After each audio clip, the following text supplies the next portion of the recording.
acceptable in your sight, O Lord, our strength and Redeemer. Amen. What do we see at the end of the day when we look in a mirror?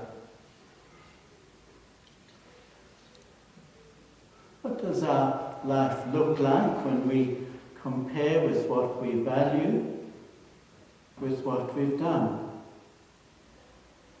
Have we ever gone to bed at night, seen the difference between who we are and who we want to be? This is something that happens to me. I see a face that has smiled with joy and a face that has wept with grief. I see a face that has beamed with pride and been flushed with embarrassment. I see a face that has been real and true and authentic, and a face that's hidden behind masks. I see a man who has said one thing and done another. I see a man that has offered peace and a man that has caused conflict. I see a man who has done the right thing and a man who has done the wrong thing. I remember times I've acted with compassion and other times I've acted with indifference. I can name people I've helped and people I've hurt. I have forgiven and I have judged and I have condemned. I have been at peace and I've gone to bed a mess. That's just a start, but it's probably enough to give you an idea of what I see. And it's probably not too different from what any of us see in the mirror. I bet you knew exactly what I was talking about as I named some of the things I see in my mirror. You may have even seen them in yourselves. And the mirror of life reflects our human condition. It asks us to face ourselves. And really it shows our lives to be a study in contradictions and opposites.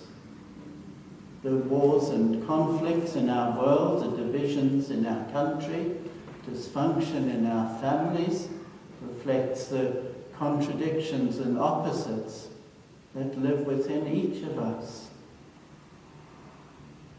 And I'd like to suggest that those contradictions and opposites are the basis for Jesus' prayer in today's Gospel.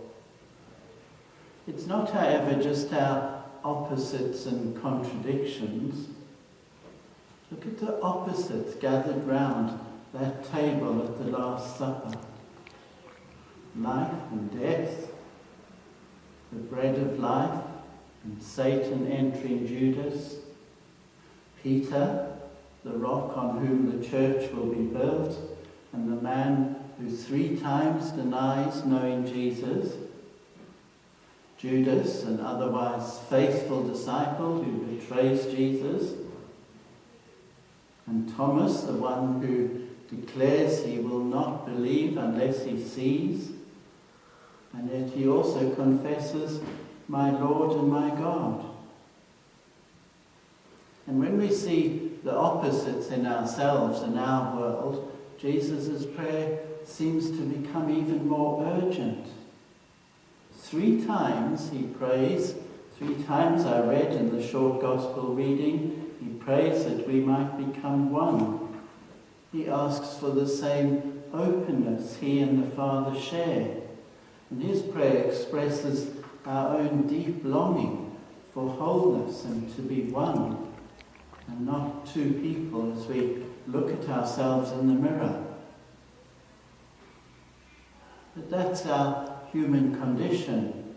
It's who you are and who I am. Jesus, though, sees the reality of what is and has a vision for what can be. We have a number of pigeons in our garden, and they look incredibly ungainly as they sort of flutter on flimsy branches. But when they take off, they become the most beautiful, graceful creatures in flight. And Jesus sees a vision of what we can be in flight. But for the moment, we're still stuck with the contradictions that are in our life. How do we resolve those opposites? The guy who's sometimes kind, the guy who's sometimes really unhelpful. What do we do with those things? How do we resolve those opposites? We don't. God does. Our work is to hold the opposites in tension with each other. More often than not, we want to resolve the tension by choosing one over the other and getting rid of the opposition. That doesn't work. It's never worked. It never has worked. It won't work. When opposites clash, we all lose. Individuals, families, communities, nations, and international relations all lose. When opposites are held in tension, however, new life and new possibilities arise. We'll never be able to face or accept the contradictions another person, country, inevitably brings into our lives, until we first face the opposites within ourselves. I think that's what Jesus prays for us, that we may be one in him and one with the Father. And when we begin to do that, then things will begin to change in our families, in our neighbours, in our communities. But until we change, nothing will change. But eliminating opposites isn't the way of wholeness, and it's not the way of Christ. Jesus prays that we will become one. He doesn't pray for the destruction of opposites. He prays that those things may be held together.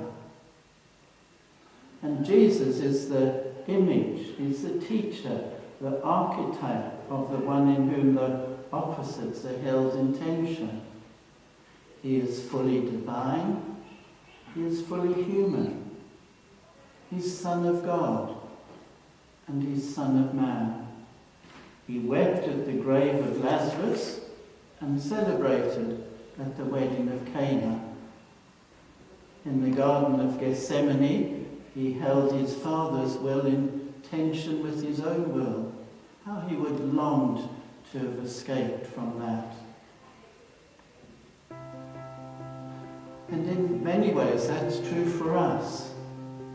Every time we hold the opposites in ourselves, we are offering to God all that we are and all that we have.